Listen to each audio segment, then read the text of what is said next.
दोस्तों, इजराइल और हमास की ये जंग सिर्फ इजराइल और हमास की नहीं रही। इस जंग में अमेरिका पहले ही खुलकर इजराइल का साथ दे रहा है, तो वहीं अब एक के बाद एक काफ़ी सारे देशों ने इजराइल की तरफ हमले करने शुरू कर दिए हैं।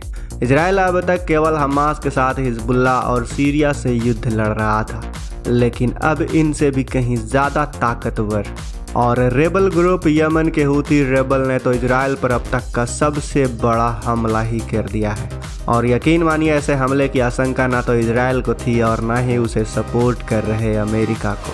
अमेरिका ने कभी सोचा भी नहीं था कि कोई देश उसके होते हुए इजराइल पर इस लेवल का बड़ा अटैक करने के बारे में सोचेगा भी, लेकिन यमन ने तो वो कर दिखाया है जो कि ईरान, तुर्की, कतर जैसे बड़े बड़े देश नहीं कर पाए। दरअसल यमन के हूती राइवल्स ने इजराइल की तरफ अपनी सबसे खतरनाक बैलिस्टिक मिसाइल बुराक 2 से हमला कर दिया है।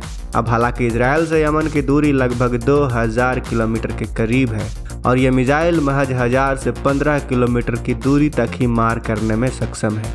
इसीलिए इन्होंने यह हमला लाल सागर में किसी गुप्त लोकेशन से किया है, जो कि इजराइल के इजिप्ट शहर की तरफ डायरेक्ट किया गया था।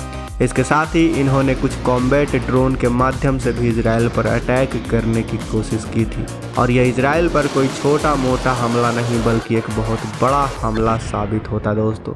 इसलिए इजराइल को इसके लिए अमेरिका और इजराइल द्वारा मिलकर बनाए गए arrow anti ballistic missile defence system का इस्तेमाल करना पड़ा, जिसकी मदद से इजराइल ने अपनी ओर आते हुए इस मिसाइल की ट्राजेक्टरी को डिटेक्ट करते हुए इसे हवा में ही नष्ट कर दिया।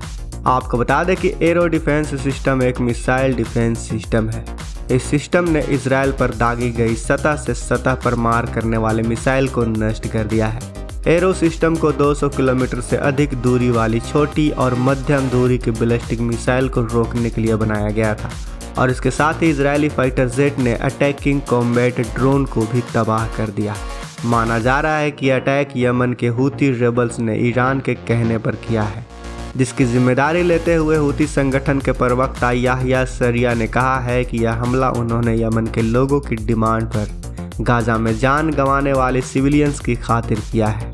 लेकिन इससे अब इजराइल में माहौल का डर बना हुआ है, क्योंकि अमेरिका के होते हुए भी इजराइल पर किसी भी लेवल का बड़ा अटैक होने की संभावना अब दिन ब दिन बढ़ती ही जा रही है।